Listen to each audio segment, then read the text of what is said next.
Vamos lá, primeiramente, boa noite a todos e a todas. Meu nome é Ivan Bretas, eu sou servidor da Universidade Federal de Juiz de Fora, não no campus da cidade de Juiz de Fora, mas no campus avançado em Governador Valadares, em Minas. Fica a 500 quilômetros de Juiz de Fora. Estou aqui agora, estou em Minas, então, assim, vocês já vão perceber um pouco pelo sotaque, que é até um pouco dessa questão de marca que a gente vai falar aqui na aula. Sou doutorando do EGC, que é o mesmo programa que a Leia também está fazendo doutorado. Estou na fase agora mais de final das disciplinas, escrita da tese, então voltei aqui para Minas para ficar perto da família. A primeira coisa que a gente precisa parar para pensar quando a gente vai desenvolver um negócio ou desenvolver uma proposta de negócio que vocês estão trabalhando é o que é uma marca. E muitas vezes as pessoas têm uma percepção equivocada disso.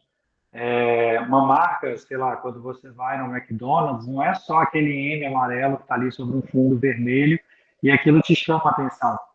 A marca, ela é primeiramente, né, primordialmente, um sinal perceptível e específico. Então, assim, tem um sinal, tem uma parte visível ali, só que um dos grandes atributos de uma marca é o que ela associa a lembranças. Eu me lembro de uma vez que a gente estava dando essa aula presencial na UFSC, e aí eu mencionei sobre a cadeira que estava ali na sala de aula. É simplesmente uma cadeira, mas de repente, para um de vocês, uma cadeira que vocês batem o olho ali, olha, elas te lembram de algumas coisas que vocês já passaram na vida, de alguma lembrança, de alguma memória, e isso passa a ter uma representação, passa a ter um símbolo, e isso interessa mais como marca em si. Ela passa a ser, de fato, uma marca quando você associa isso a uma parte de memória, a uma parte que te lembra alguma coisa. E aí a gente se pergunta, então, por que é importante ter uma marca?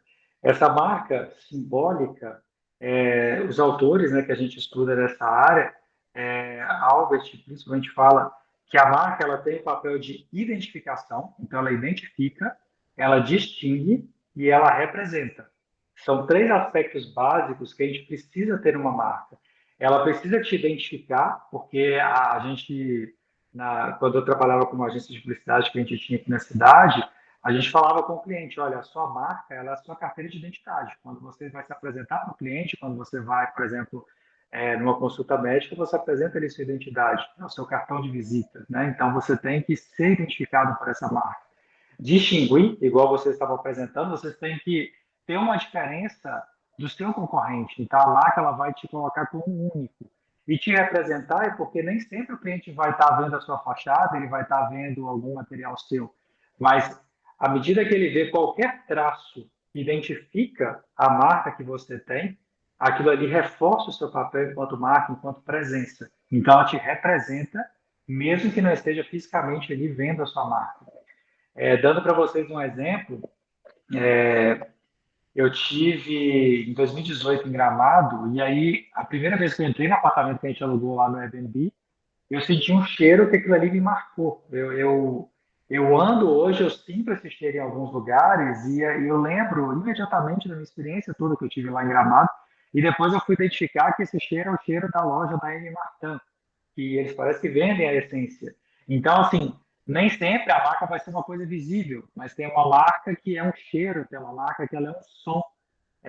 Então, tudo isso que identifica, distingue, representa, isso passa a ser, então, como uma marca. Até as meninas que apresentarem por último do Beauty Match, por exemplo, elas podem pensar numa infinidade de representações, por exemplo, que não sejam somente a parte visível, porque eu tenho outras coisas ali que eu trabalho, né?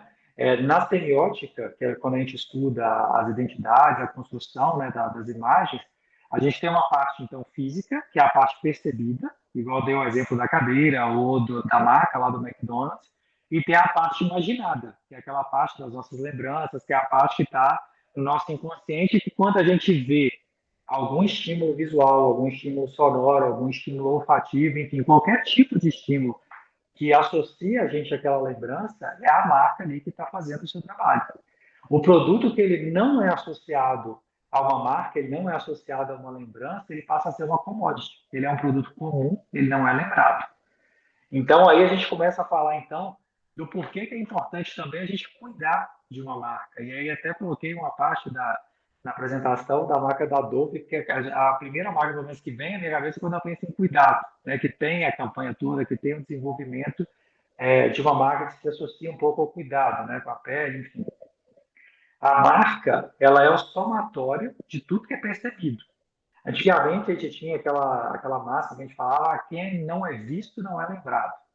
Então, você precisa ver, e não necessariamente com visão, mas você precisa ter um estímulo para que isso seja lembrado. E essa questão da marca, e aí a gente começa a expandir um pouco a nossa percepção lá do início, né, de quando eu perguntei o que é uma marca, a gente começa a expandir um pouco para perceber que a marca ela é muito mais do que um estímulo visual, sonoro, olfativo, enfim. A marca ela envolve posicionamentos, ela envolve tudo que vocês estão desenvolvendo, que uma empresa, que uma organização, enfim, está trabalhando, ela tem a credibilidade e ela tem a reputação. E a marca ela trabalha exatamente com isso. A marca ela é tão importante que a gente fala hoje que não basta você ser, você precisa parecer ser. Você precisa comunicar isso para o seu cliente, isso precisa ser visível para o seu público. E hoje, esse universo de marca está tão expandido que a gente pensa, por exemplo, nessa ideia de ser e parecer ser, quando a gente lembra, por exemplo, dos influenciadores. Eles mostram isso muito bem. Quando a gente pensa nas nossas marcas pessoais, eu imagino que todos vocês aqui tenham diversas redes sociais, vai ter Facebook, vai ter Instagram, vai ter TikTok. E aí, exemplo, quando, sei lá, a Leia, ela vai fazer uma postagem no Instagram dela. Ela vai pensar, ah, esse conteúdo que eu vou postar, ele é mais interessante para um story ou ele é mais importante para um feed, ou não, vou trabalhar de uma forma diferente para postar um Reels. Então, quando a gente começa a pensar nisso, a gente começa a pensar isso associado às nossas marcas pessoais. Todos nós temos marcas, todos nós temos características que, da mesma forma, como eu disse, que nos identifica, que nos distingue e que nos representa. As pessoas passam a entender quais são essas marcas nossas. E essas marcas, elas são um pouco do branding. A gente tem um conceito hoje um pouco equivocado de que o brand eles confundem um pouco com a marca. Ele não é só a marca. Ele não é só a imagem corporativa.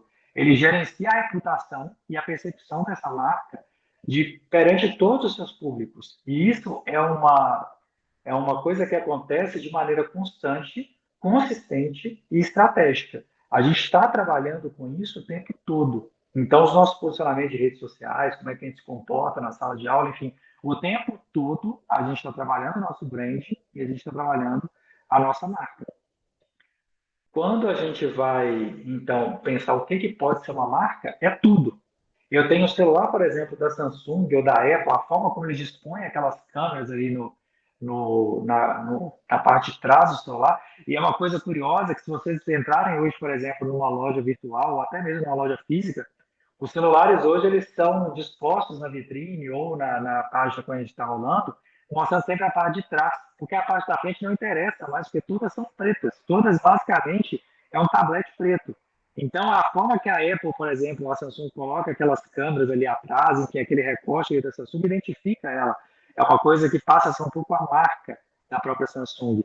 A gente tem os ícones, os aplicativos que a gente acessa no nosso celular, no nosso computador, no nosso notebook.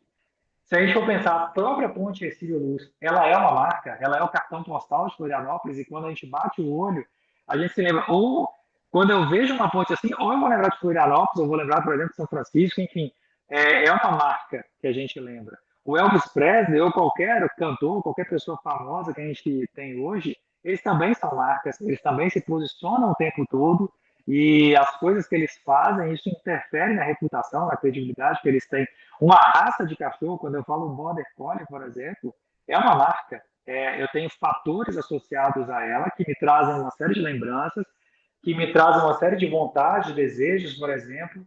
A gente aqui, eu estou com um Border Collie filhote em casa, então a gente escolheu a raça ou escolheu o cachorro por uma série de fatores e lembranças, enfim, que a gente tem com a gente e associados a essa marca. A marca, então, se a gente for pensar, ela é uma promessa. E isso vocês têm que ter bem em mente, desenvolvendo o trabalho que vocês estão desenvolvendo para criar essa proposta de negócio. Isso é um entendimento que é fundamental para o gerenciamento da sua proposta. O consumidor, quando ele adquire o seu produto, ou quando ele vai no seu negócio, quando ele vai baixar o seu aplicativo, enfim, ele tem uma expectativa, E se essa expectativa ela não é cumprida, isso se torna uma resposta negativa e que gera uma crise. E fazer o caminho dessa crise para a gente retomar o aspecto que a gente estava antes com esse potencial cliente é muito mais custoso, isso em tempo, em dinheiro, em suor, enfim. E sem gerenciamento, se a gente não trabalha essa crise, você perde de vez esse cliente. E isso vale para todo tipo de marca, não só para a proposta de negócio de vocês, para marcas que estão consolidadas no negócio e até para as nossas marcas pessoais. Se a gente for voltar na ideia dos influenciadores, por exemplo, que a gente mencionou agora, a gente tem aí, o fulano foi cancelado. Ele postou uma coisa errada, ele teve um posicionamento equivocado, para ele voltar aquilo, e tem muita gente que simplesmente não volta, porque é muito mais trabalhoso. E tem empresas hoje focadas em redes sociais justamente para fazer esse trabalho de crise, para resgatar a imagem que aquele influenciador tinha. Então, adiantando um pouquinho aqui para a gente conversar mais especificamente sobre marca, mas uma parte um pouco mais teórica ainda. Onde que está a marca? Se a gente for pensar aí, a gente tem três aspectos dentro do negócio em si, né? A gente tem a companhia, propriamente dita, a gente tem o marketing que é desenvolvido, e aí o marketing tem uma série de coisas que vocês já estão, acho que até num caminho mais avançado disso para o desenvolvimento do negócio em si, e tem o design, que é a parte mais visual da companhia. E o que faz o intermédio dessas coisas com o seu consumidor é justamente a marca. Ela faz a interface entre esses dois aspectos, entre o que a companhia oferece e o que o consumidor vai perceber, vai ver lá na frente. Por isso aquela ideia de não só ser, a companhia não precisa ser, ela precisa parecer ser para o cliente. E aí o parecer ser, pensem no seguinte, não é só parecer ser, eu preciso ter uma proposta. Uma marca, não só a proposta, eu preciso colocar isso em prática. Porque uma marca, quando eu prometo, igual lá foi da promessa, quando eu prometo, mas não entrego, isso é vazio para o consumidor, e o consumidor ele vai perceber isso mais cedo ou mais tarde. Ele vai ver que o que você parece ser, de fato, você não é. E aí a gente tem também problemas. Quando a gente vai, então, trabalhar a estratégia, isso tudo tem que estar conectado. Eu tenho a estratégia do negócio, né, que as duas apresentações que eu peguei ali, eu consegui visualizar bem, que vocês já estão percebendo os diferenciais, enfim, igual o Diego também falou da questão da inovação, enfim, das barreiras de entrada. E aí eu tenho estratégia de brand e tenho estratégia de comunicação, de como que eu vou chegar ao meu cliente. Isso tudo tem que estar conectado para que a gente tenha uma proposta e essa proposta seja comunicada e ela seja abraçada pelos nossos consumidores. E aí, se a gente for pegar um exemplo prático, né? Em Floripa a gente tem o supermercado Imperatriz, e aí a gente tem diversas linhas ali de contato que vão fazer o contato dessa empresa, que é o Imperatriz, com os seus consumidores. E dentro dessas faixas, desses pontos de contato, a gente tem várias camadas. Mais próximo do negócio, a gente pode falar do imóvel, dos produtos, quando o próprio supermercado tem uma linha de produtos assinada com a marca deles. Tem o atendimento, tem os veículos, o uniforme que os funcionários utilizam, que é a parte visível ali para o consumidor. Mais distante, uma camada acima, a gente tem os fornecedores, os colaboradores, os parceiros, as instituições com as quais a empresa, a organização se relaciona, que são outros stakeholders, né? E na camada mais externa, a gente tem os consumidores, que é o público, com quem aquele Imperatriz ele se relaciona, né? E aí esses pontos de contato, a gente pensa o seguinte, quanto mais próximo do negócio, quanto mais próximo da Imperatriz, é o ponto de contato sobre o qual a Imperatriz tem maior controle. E quanto mais distante a gente chega, mais vulnerável a gente fica. É onde a gente tem menos controle. E aí, justamente lá naquela camada mais externa, onde estão os consumidores e o público, é tudo do Imperatriz, da sua marca, que é percebido. Isso, para o público, é a imagem da organização. E aí, a gente pensa em sim, nessa formatação do negócio, que é o que vocês estão desenvolvendo também, a gente tem a estratégia, o design e o gerenciamento, como a gente tem comentado.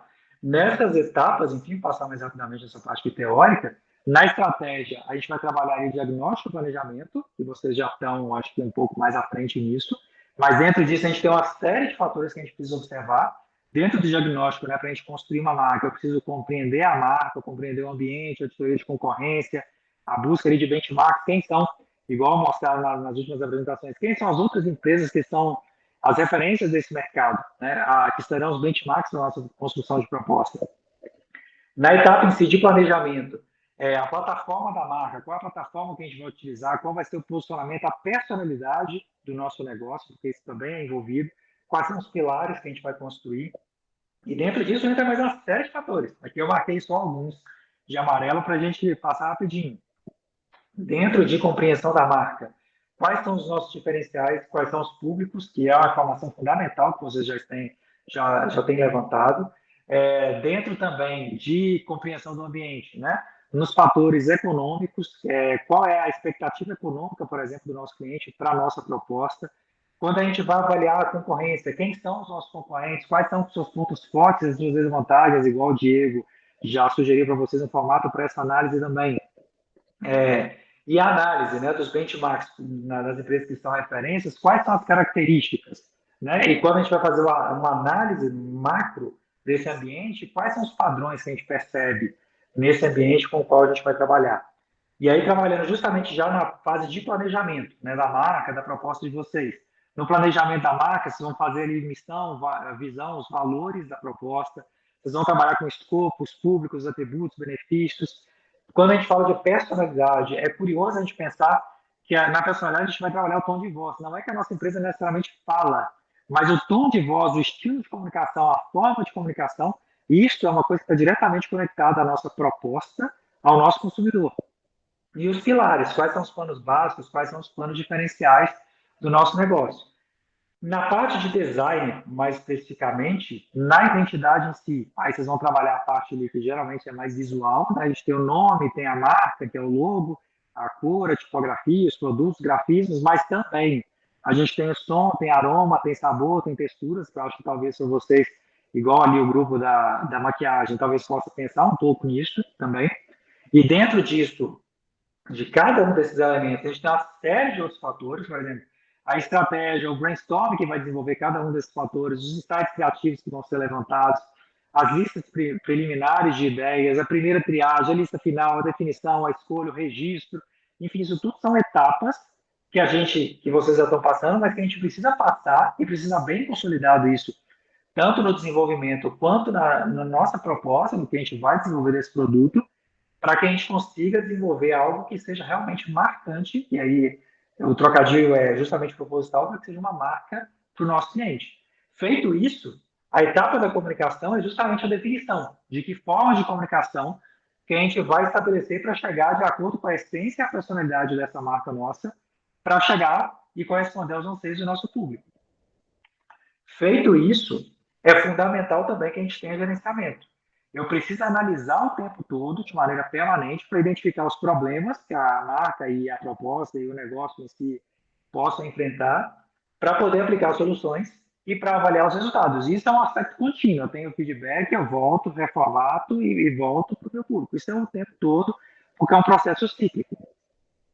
E aí, enfim, do que uma marca é composta?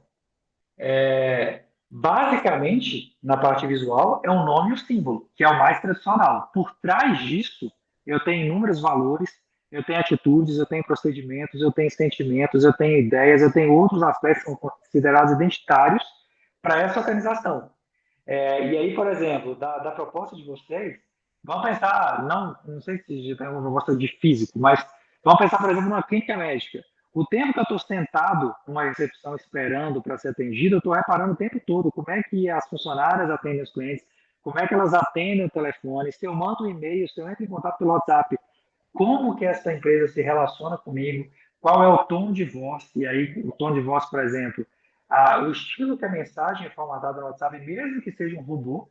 Exemplo, aqui na minha cidade a gente tem uma clínica, e aí o processo dele já, todo de agendamento de consulta, é todo automatizado aí pelo WhatsApp.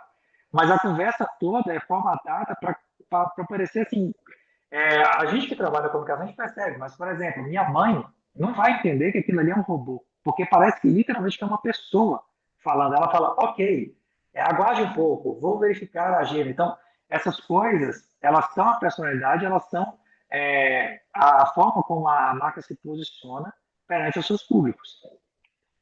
E aí aqui, já iniciando uma parte um pouco mais prática, e aí eu queria que vocês participassem um pouquinho para a gente discutir, Essas marcas que estão na tela, elas estão no site Quero Bolsa, que é para a gente pesquisar bolsas em escolas, faculdades, enfim.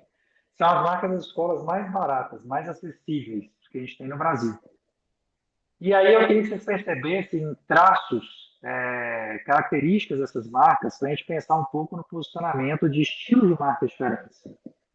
Lembrando, são marcas com valores mais acessíveis. E aí eu queria que vocês pensassem, além das características da marca, que vocês imaginassem como é que são as fachadas dessas escolas. Quando você chega lá na frente, olha para o prédio, que tipo de prédio é esse? Qual é a expectativa do cliente quando ele chega na escola dessa? Vocês percebem que são cores mais vibrantes e são marcas um pouco mais explícitas. Elas prezam pela simplicidade, mas não no sentido clean, é no sentido de ser simples e ser mais explícita. Por isso o lápis. Eu preciso identificar para o meu consumidor que procura, é um consumidor às vezes mais simples, que procura uma coisa mais específica, ele vai ver ele rapidinho um lápis, ele vai saber que se trata de uma instituição de educação. Tem que ser justamente o lado mais acessível, de acessibilidade financeira, acessibilidade de entendimento, de visualização, enfim. São formas bem demarcadas, vocês verem que tem bastante contorno, né? Se vocês visualizarem igual ao conto de fadas lá em cima, tem um contorno em volta, o ângulos ali tem um contorno preto, então são marcas para justamente demarcar bem do que eu estou falando e ser mais fácil do consumidor perceber o que ele tá visualizando. E aí a gente muda um pouco aqui a conversa. Essas marcas aí, nós já vamos para outra ponta. São as escolas mais caras do Brasil, também no mesmo site. E aí as marcas já estão bastante, pelo menos na minha visão, várias delas são bem diferentes e trabalham aspectos que são bem distintos das marcas anteriores que a gente mostrou. E aí, pergunto para vocês a mesma coisa. Vocês conseguem imaginar como seriam então as fachadas dos prédios dessas escolas? E qual que é a expectativa do cliente? Eu vou lá nessa escola Concept, que está a marca dela aí, por exemplo. O que eu espero chegar lá e encontrar para matricular meu filho lá, por exemplo? Percebem que ela direciona não só para os pais, mas também para si próprias? Vocês veem, tem a marca que é o Colégio Dante Alighieri, que é um escudo, o American School of Brasília, que está do lado, tem também uma imagem de pessoas ali empunhando aqueles bastões, enfim. É, a IHS também trabalha em escudo, porque é o quê? O lado mais tradicional. São marcas mais sérias, um pouco mais escuras, com cores mais neutras, porque eu preciso evidenciar para o meu cliente que eu sou tradicional, que eu tenho uma história para defender, e justamente para poder cobrar o preço que essas escolas cobram na proposta que elas formatam para os seus clientes. E da mesma forma, as marcas que estão apresentadas agora são marcas das escolas com as melhores notas no Enem. E aí, já adiantando aqui para vocês, que é o do nosso tempo que não é muito longo, já são marcas ainda mais neutras. Vocês percebem que tem marcas aí, igual o Bernoulli, o Objetivo, que são marcas que têm uma ou duas cores. São marcas bem mais simples para serem trabalhadas.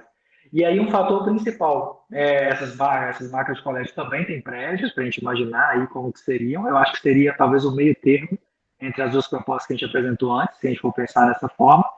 E as cores mais, tanto as formas quanto cores mais simples e mais limpas, eu penso que tenha muito a ver que parte dessas escolas são escolas que fornecem materiais para outras escolas.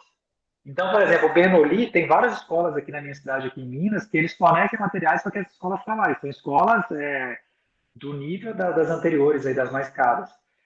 Então, tem que ser uma marca que não brigue tanto com a imagem daquela escola que está botando aquele material. Então, são marcas um pouco mais neutras, mas que elas trabalham uma ideia de qualidade de ensino, de trabalho desse conteúdo, justamente para que elas sejam adotadas. Aqui em Valadares, a gente tem um colégio chamado Vituruna, que adota o material do Bernoulli. E aí as pessoas vão procurar o Vituruna mesmo, sabendo que ele é um colégio mais caro, mas porque tem a marca do Bernoulli, porque sabe que o material que ela adota é um material que é amplamente aprovado no Enem, por exemplo, que vai trazer esse diferencial associado, e aí é uma coisa que a gente tem que pensar muito na questão de associação das marcas, associado à marca do Colégio Vitoruna, que é a escola aqui da cidade.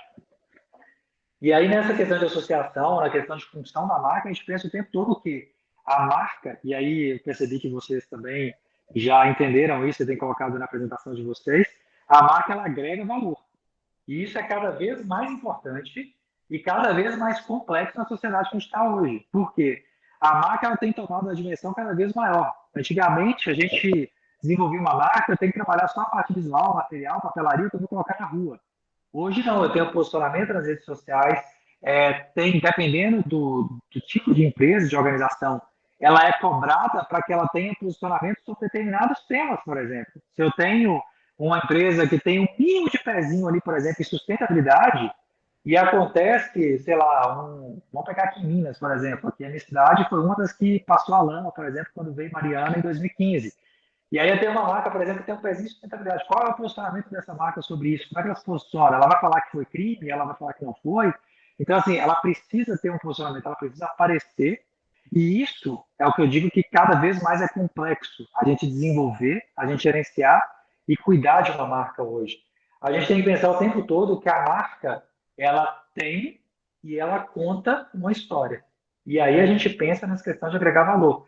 Eu acho as duas apresentações que eu consegui pegar de vocês aqui, eu percebi que vocês já têm um pouco desse caminho, né? A partir ali, por exemplo, da Mind, quando pega os concorrentes e percebe os diferenciais, eu já começo a estabelecer um pouco aí do storytelling para eu identificar a minha ideia e identificar como que eu vou contar essa história para o meu cliente. Como é que eu vou chegar lá e falar, olha, a minha proposta é essa, mas eu não chego e só falo, eu faço isso, o meu negócio é esse. Não, como é que eu vou chegar e vou contar uma história para convencer eles que a minha proposta é interessante para o anseio, para o desejo que esse cliente tem. E aí, alguns exemplos aqui agora para a gente discutir um pouco na parte mais prática, né, das marcas em si. Aí eu tenho a FedEx, que é a marca de transporte, de entrega de encomendas lá americana, que tem presença aqui no Brasil também. É até curioso que a minha cidade, para quem não conhece, Coronel Valadares, é extremamente conhecida por mandar muita gente para os Estados Unidos e o fluxo, né, de mercadorias entre Valadares e Estados Unidos é muito grande. E aqui em Valadares a gente tem representantes da FedEx e eu vejo placas assim na rua, é muito curioso.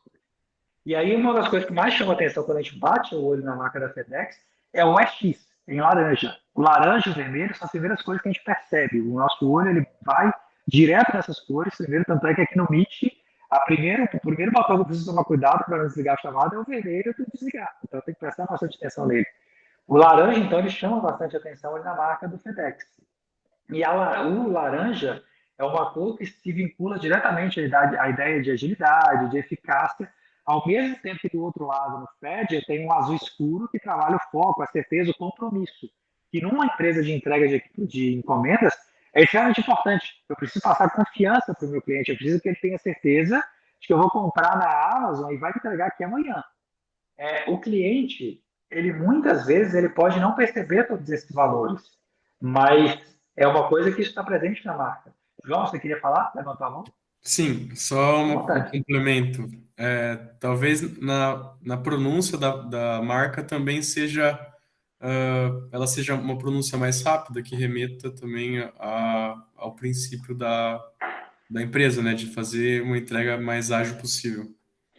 E é interessante o que você coloca que se a gente for pensar em boa parte das transportadoras, aqui no Brasil principalmente, você pode prestar atenção no nome delas, são nomes geralmente mais curtos e há um trabalho muito importante no pensamento desse nome, né? Para essa ideia do EX, do X, Express, enfim, é uma coisa que é muito presente nesse ramo. E a FedEx evidencia muito isso, tem várias aqui no Brasil, a Total, a Total Express, enfim, elas tentam demonstrar isso bastante.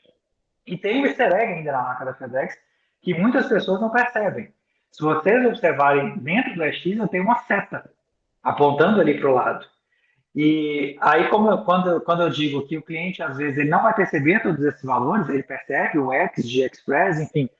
Mas aí você pensa, você recebe todo dia na sua casa uma encomenda com a marca da FedEx, e as transportadoras fazem questão de colocar a marca ali na etiqueta para você ver. Com o tempo, isso vai sendo subliminar, isso vai construindo esse posicionamento e reforçando a imagem da marca na mente do consumidor. Um outro exemplo que a gente pode falar. Aqui a gente tem uma montanha lá nos Alpes Suíços.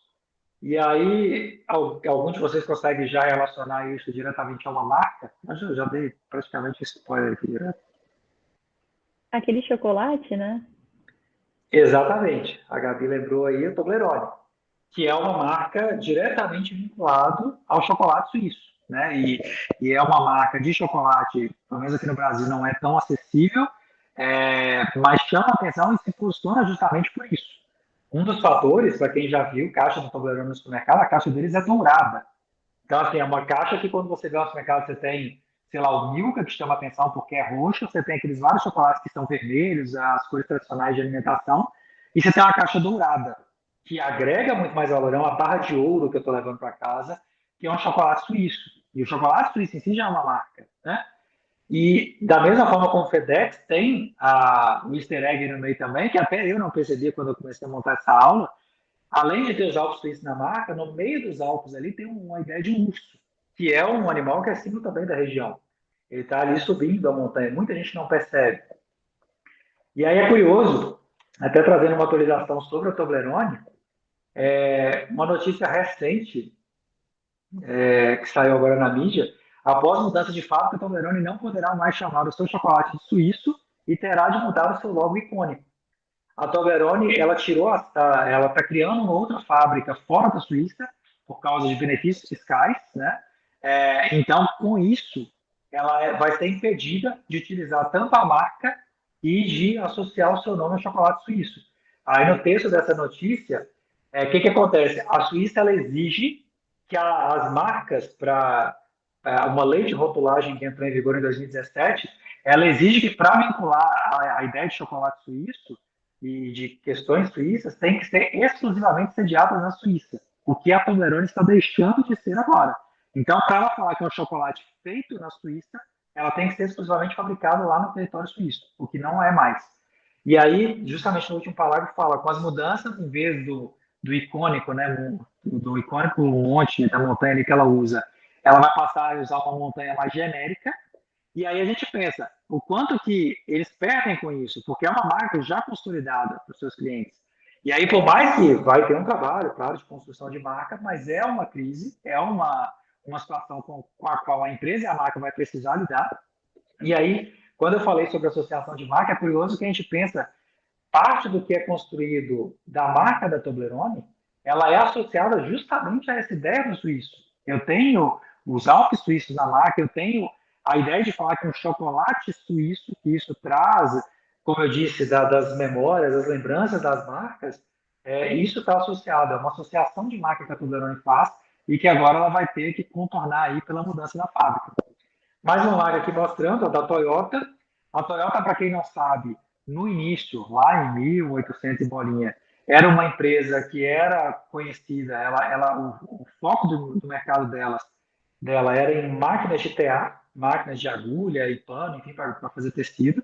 E aí, a ideia ali do formato, tem gente que defende que é uma agulha com uma linha passando por dentro.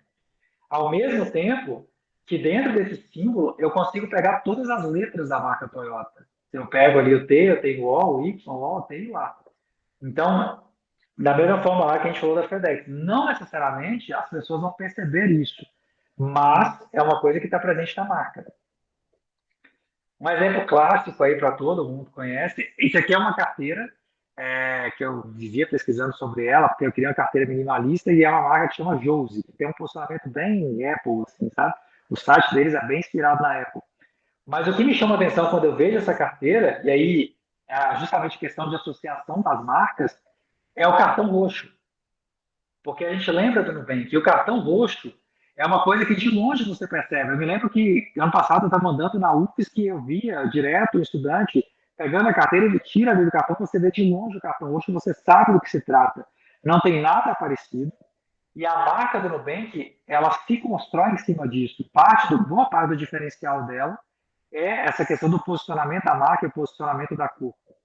E é o que a Josi tenta se associar a isso, tanto é que o cartão de baixo é cinza, que não faz alguma diferença, um cartão cinza qualquer empresa pode ter, mas o roxo não, o roxo é do Nubank, e as pessoas percebem isso.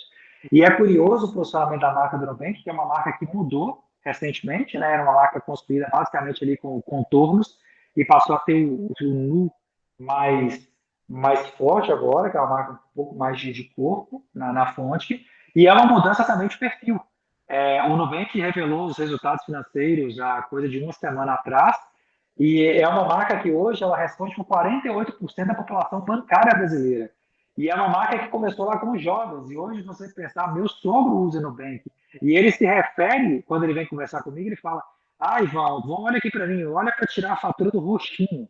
Ou seja, ele já construiu uma relação com aquele cartão que é o roxinho, não é nem mais o Nubank. Então, a gente tem uma construção ainda mais forte de relação com o seu cliente. É a mesma coisa que acontece, por exemplo, com a Starbucks, de ser uma marca verde. Faça a experiência depois no supermercado de olhar a gôndola onde tem produtos de café. Você vai ver que a maior parte dos produtos elas são bege, é cor parda, é cor dourada, é cor vermelho mais fechado. E aí a gente tem uma empresa que se posiciona verde, com uma marca que é uma sereia, que não tem nada a ver com esse mercado. Mas que o trabalho dela foi tão forte de marketing, de posicionamento, que é uma marca hoje, além disso, onipresente em praticamente todo canto. E aqui no Brasil vai ficando cada vez mais forte. Então as pessoas vão percebendo e vai vendo o valor agregado que tem nessa proposta. Proposta também que é muito conectada, por exemplo, à Apple. A Apple, esse computador é o novo iMac que foi lançado, acho que há 1 ou 2 anos atrás. É, a maçã da Apple não está presente sequer na frente do computador. Porque ela não precisa mais ser vista por quem compra. Ela já tem uma base tão fiel de cliente que deseja aquele produto que a pessoa bate o olho e já sabe que se trata de um produto daquela marca. E isso, a proposta do produto como um todo, percebam só, esse iMac ele é amarelo, o teclado dele é amarelo, embaixo daquele mouse ali que é branco também é amarelo, e aí assim, e tem, acho que se não me engano, 7 cores desse iMac. A pessoa compra e ela percebe o cuidado. Ah, olha só, a moldura do meu teclado é amarela, o mouse é amarelo. Há todo um trabalho de formatação desse produto que condiz com o padrão e condiz com o preço cobrado do cliente. E isso é tão curioso que, por exemplo, no review desse iMac que eu li uma vez, uma das coisas que eles falaram quando eles foram mencionar 7 cores e que essas cores estão presentes em todos os aspectos do produto, era de que o cabo do carregador era branco. E aí eles questionaram, por que a fonte e o cabo não é da cor do computador? Então, assim, eu cobro tanto que a cor tem que ser uma proposta tão fechada que aí eu passo a incomodar porque o cabo é branco, o que não faz o menor sentido. E é engraçado que eles não têm a marca na frente, mas ao mesmo tempo, atrás do iMac novo, a marca é gigante. Eu estava assistindo uma série essa semana que mostrou esse iMac de costas assim, é uma maçã gigante justamente para todo mundo ver o que estão os clientes em potencial. O cara que já tem um produto da Apple, ele vai consumir outros produtos, enfim, geralmente são fãs da marca. Mas aí quem passa e percebe que aquele computador e o iMac, ele tem um fator bastante imponente no ambiente onde ele está, ele tem aquela maçã justamente para chamar bastante a atenção de quem está no ambiente. Havaianas.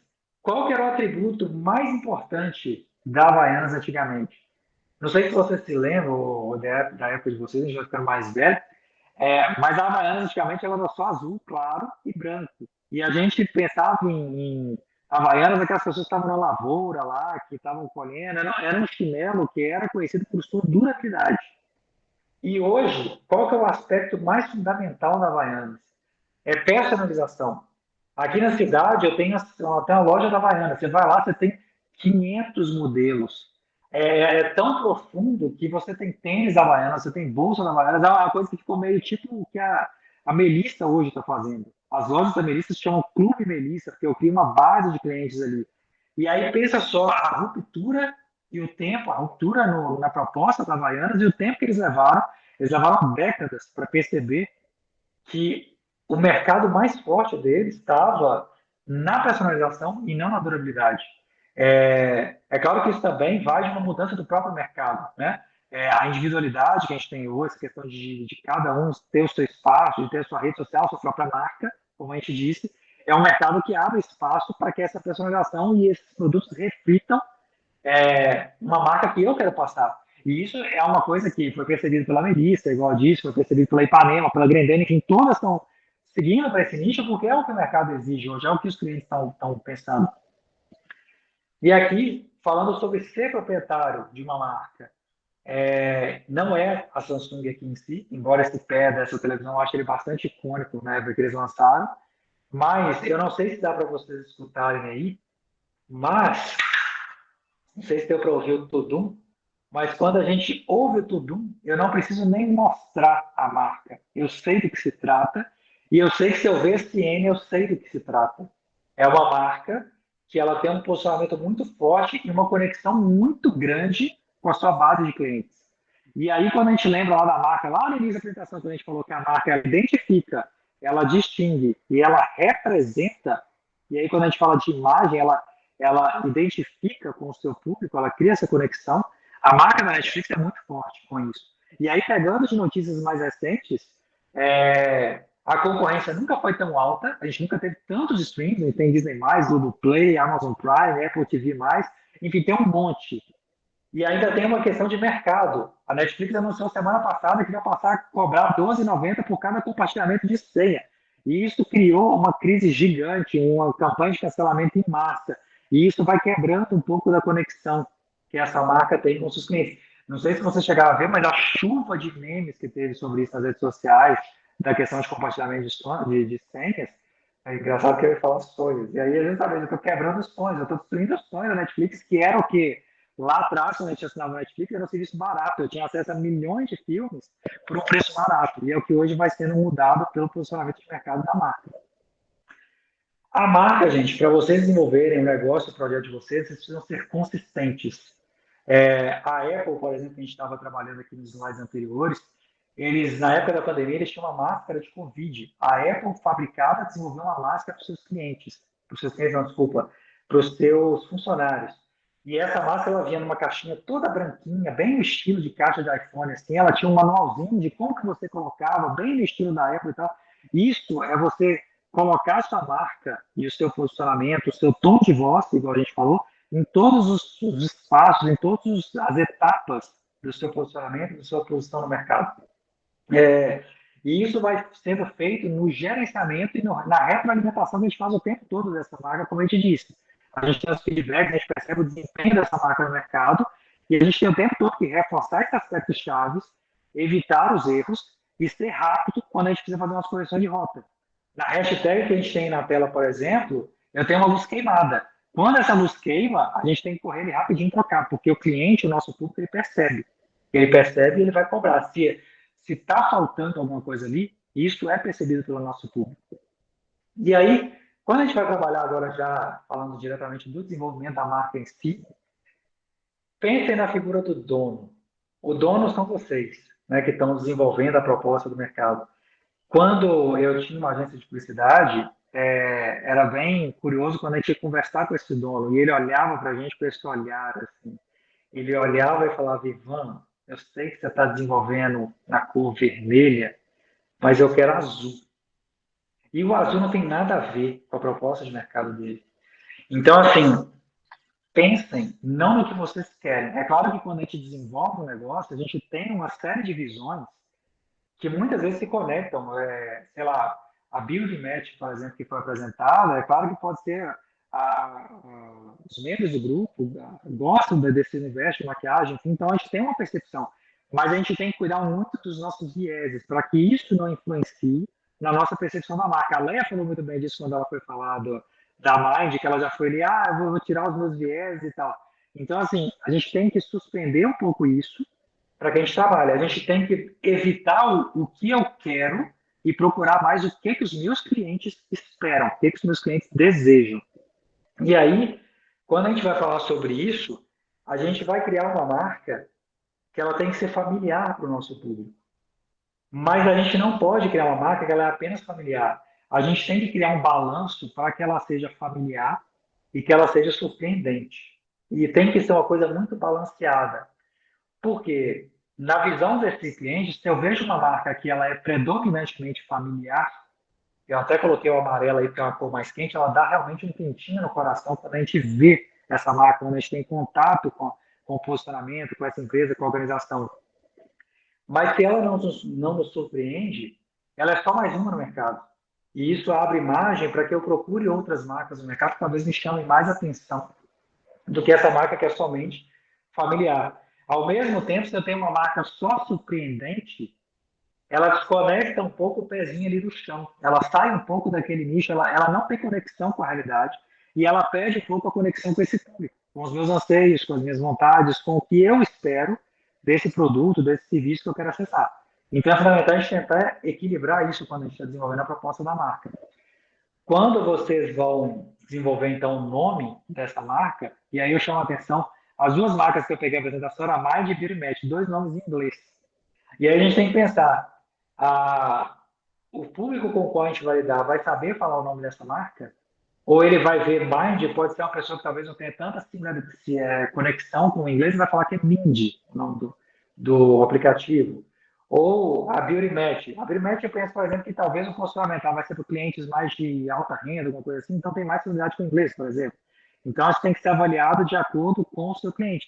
E a gente tem que pensar no nome o tempo todo com essa conexão com o nosso cliente. E aí, eu trouxe aqui dois exemplos lá do Oriente para a gente pensar. Essa marca que está na tela, até pouco tempo atrás, eu não sabia como que a gente falava o nome dela.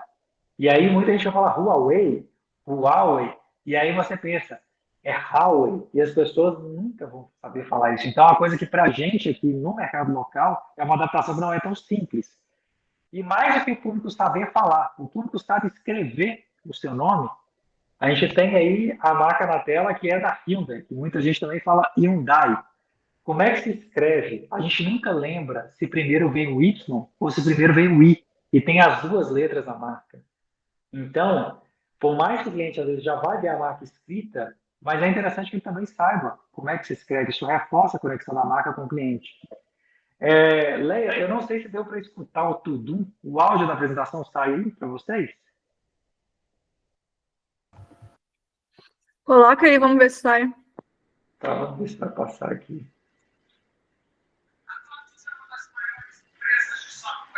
Dá para ouvir? Dá. Tá meio ruinzinho, mas dá. Deixa eu tentar voltar aqui. Será que é porque ela está pegando no microfone? Tá bem baixo, Ivan.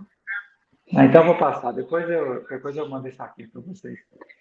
Basicamente, a Maria Gabriela aí é um comercial da TOTUS, que se fala TOTUS, e é um comercial inteiro falando sobre isso. As pessoas têm dúvida de como que a gente fala o nome da nossa marca. E ela começa fazendo associações, é V de Vitória, e vai falando várias coisas ali para entender como que as pessoas têm que falar o nome daquela marca. Mas é uma coisa que precisa ser pensado quando a gente desenvolve uma marca. Deixa eu passar aqui. E aí eu trago uma coisa que é muito curiosa do nosso mercado, que são as siglas. No meio universitário, então, a gente sempre pensa nos projetos de extensão, nos nomes de departamento, enfim, sempre tem siglas. E a gente precisa pensar nas siglas, que toda sigla ela vai precisar ser explicada para o seu cliente. As pessoas não vão perceber isso de cara. Então, quando a gente pensa aí na ESPN, por exemplo, Entertainment Sports Programming Network, que é uma coisa muito óbvia. Eu estou falando simplesmente que é um canal com programação de entretenimento e esportes. É uma coisa que a gente fala, tá? Eles construíram uma marca e todo um contexto, todo um conceito ali que vai desembocar nessa marca. Mas é uma coisa que a gente vai ter que trabalhar. Então, talvez seja uma etapa a mais, quando você trabalha uma sigla, que você vai ter que trabalhar na sua marca junto aos seus clientes. Então, isso tem que ser levado em conta. O INPE, e aí não é para falar de uma sigla em si, falando no desenvolvimento de marca em si, na questão de registro. Quando vocês forem trabalhar a marca de vocês, passem no site do INPE, façam uma pesquisa, que lá é onde ficam registradas as marcas, onde tem aquelas marcas que a gente tem o Rzinho de registrado. Porque se a gente coloca uma marca no mercado sem pesquisar antes e sem fazer o antes e o depois seria o registro dessa marca no INPE, é muito capaz que depois chegue um contato ali no escritório de advocacia falando, olha, nós temos uma marca aqui registrada, a gente precisa que você reavalie a marca de vocês. E isso é um dano imenso para qualquer proposta de negócio. Você tem que trocar a sua marca e tem que comunicar isso tudo para o seu cliente. E não só o INPE.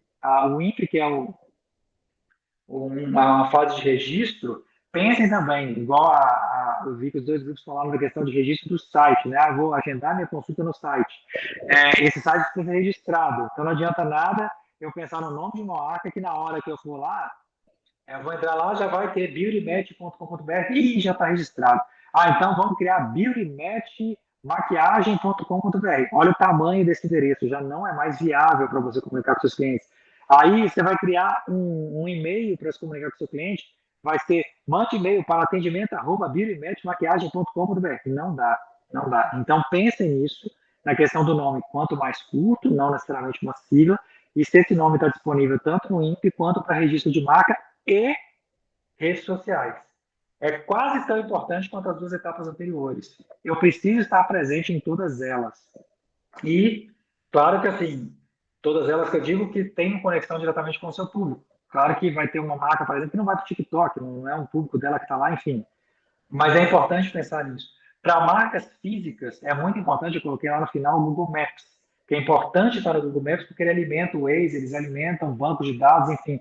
O cliente vai chegar mais fácil se ele souber que a sua marca também tem nas plataformas, vai aparecer no Google também, enfim. Pensando um pouco sobre legendas e slogans, as pessoas adoram, às vezes, trabalhar com isso. Em alguns casos, uma legenda e um slogan, ela acompanha a marca e ela trabalha um pouco desse posicionamento e reforça isso com o seu cliente. O Burger King, por exemplo, ele está lá grelhando no fogo desde 1954. Isso está praticamente em todas as fachadas de Burger King que você vê. É um slogan, mas é interessante porque ele reforça dois aspectos do Burger King. De cara, já para todo cliente que vê isso. Primeiro, o hambúrguer grelhado, o que diferencia de outras redes de fast food.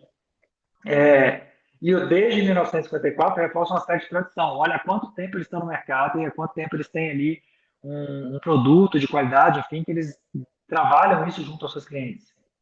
Geralmente não se usa. E isso tem que ser pensado porque, assim, tem muita gente, marcas mais simples que não são muito trabalhadas, por exemplo, eu vou colocar lá um novo conceito no mercado que eu estou falando, um novo conceito em maquiagem, um novo conceito em educação, um novo conceito, gente, é a mesma coisa que falar nada, é só para encher espaço. E isso não trabalha nenhum posicionamento, não cria nenhuma conexão com o seu cliente.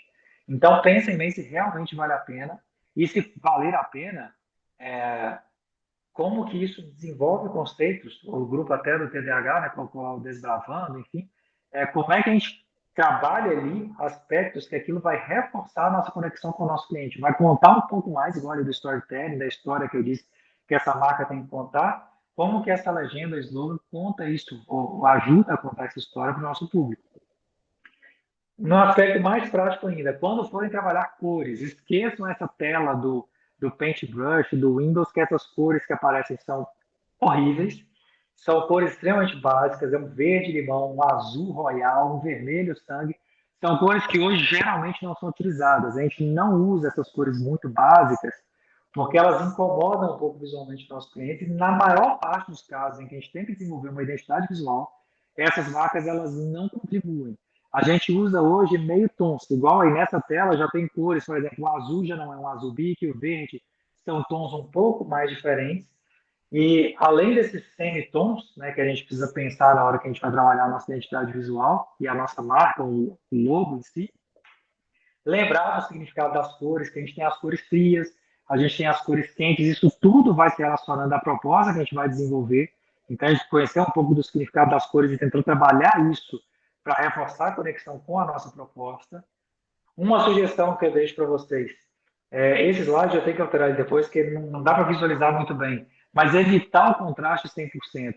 Nessa tela eu tenho fundo branco com texto 100% preto, e do outro lado um fundo 100% preto com texto 100% branco em cima.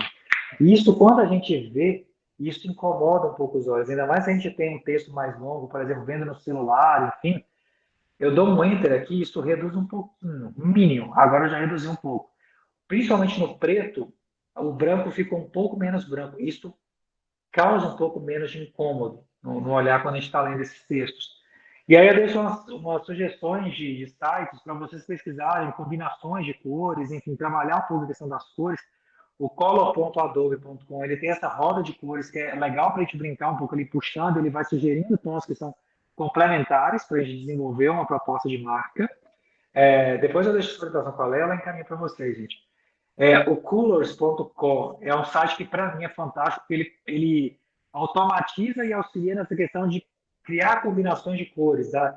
É um site que, infelizmente, nos tempos para cá, eles têm restringido algumas opções, então tem ficado um pouco mais difícil de utilizar, mas dá para fazer combinações de muitas cores, hoje está ficando um pouco mais restrito.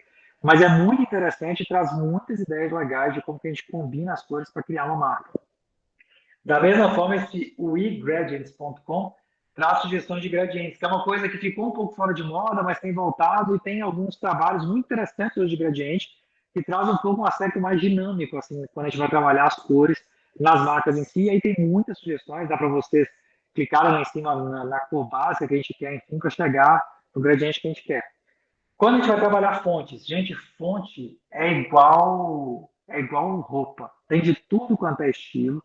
E aí, cada estilo desses que está na tela aí, se vocês perceberem, eles trabalham um pouco um aspecto um pouco mais irreverente, algum um pouco mais sério em outra, um meio termo em outra, um pouco mais, quando eu tenho uma fonte mais caligrafia ali e tal, de assinatura, olha, estou trazendo uma coisa que é como se uma pessoa tivesse escrito aquilo ali para mim. Então, isso traz muito e diz muito do que a marca de vocês tem que transmitir para o seu público, para o seu cliente. E aí a gente tem os pesos das fontes, eu tenho negrito, eu tenho itálico, eu tenho as variações, tem fontes que vão ter literalmente pesos, que vai ter, por exemplo, a Helvética, vai ter a Helvética 50, a Helvética 100, a Helvética 200.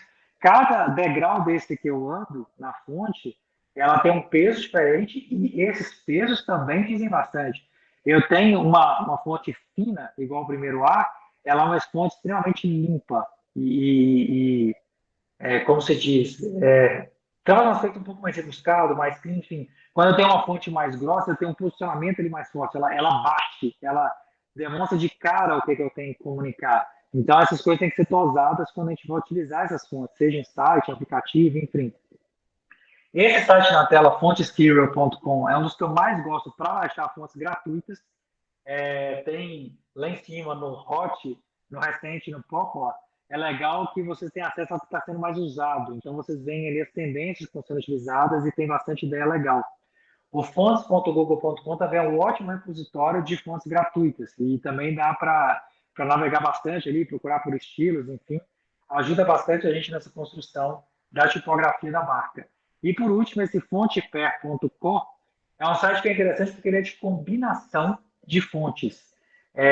Nem sempre a gente usa fontes, por exemplo, você está escrevendo um texto, aí eu vou usar a Helvética, por exemplo, eu vou colocar o título em negrito e o meu texto embaixo vai para a Helvética em formato regular, sem negrito.